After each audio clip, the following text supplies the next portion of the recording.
چچا چمن محلے کے سب سے کنجوس آدمی تھے۔ ان کے گھر کوئی مہمان چلا جاتا تو رسمی گفتگو کے بعد پوچھتے، چائے تو نہیں پئیں گے نا؟ نقصان دہ ہے۔ ہاں شربت تھوڑا گرم ہے، چلے گا کیا؟ کہ ایک بسکٹ والی دکان ابھی بند پڑی ہے، کیا کروں؟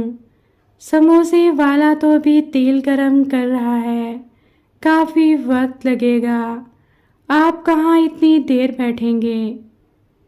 مہمان بیچارہ یہ سن کر شرمندہ ہو جاتا۔ ایک دن وہاں سے ایک بھکارن کا گزر ہوا۔ اس نے چچا چمن سے کہا، بیٹا مہربانی کرو، مجھے 10 روپے دے دو، میرے پاس سالن ہے، روٹی لے کر کھا لوں گی۔ چچا چمن نے کہا، جاؤ جاؤ، یہاں سے چلی جاؤ، میرے پاس پیسے نہیں ہیں۔ پتہ نہیں کہاں سے ایسے بیکار لوگ آ جاتے ہیں مانگنے کے لیے، کھانے سے دل نہیں بھرتا۔ چچا چمن نے بھکارن کو خوب باتیں سنائیں، وہ مایوس ہو گئی۔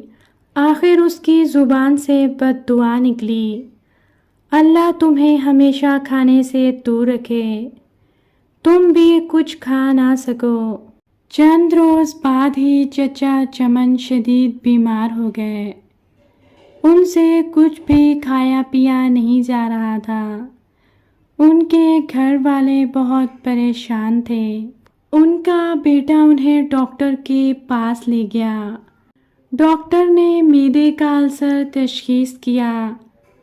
ڈاکٹر نے ہدایت کی کہ 10-15 دن تک ہسپتال میں رہنا ہوگا تاکہ مکمل علاج معالجہ کیا جا سکے۔ ہسپتال سے گھر واپس آئے تو کمزوری سے نڈھال تھے، سارا دن بستر پر پڑے رہتے اور یہ سوچ سوچ کر پریشان ہوتے رہتے کہ مجھے اس بیکارن کی بد دعا لگ گئی، کاش میں اس کی مدد کر دیتا تو آج میری یہ حالت نہ ہوتی۔ وہ دل ہی دل میں یہ دعا کرتے رہتے کہ کاش وہ بھکارن دوبارہ یہاں آئے اور میں اس سے معافی مانگ سکوں۔ ایک دن کسی بھکارن کی آواز آئی، اللہ کے نام پر دے دو بابا۔ چچا چمن کو محسوس ہوا کہ شاید یہ وہی بھکارن ہے۔ وہ کمزوری سے نڈھال تھے، آہستہ آہستہ چلتے ہوئے باہر جانے لگے۔ باہر وہی بھکارن تھی۔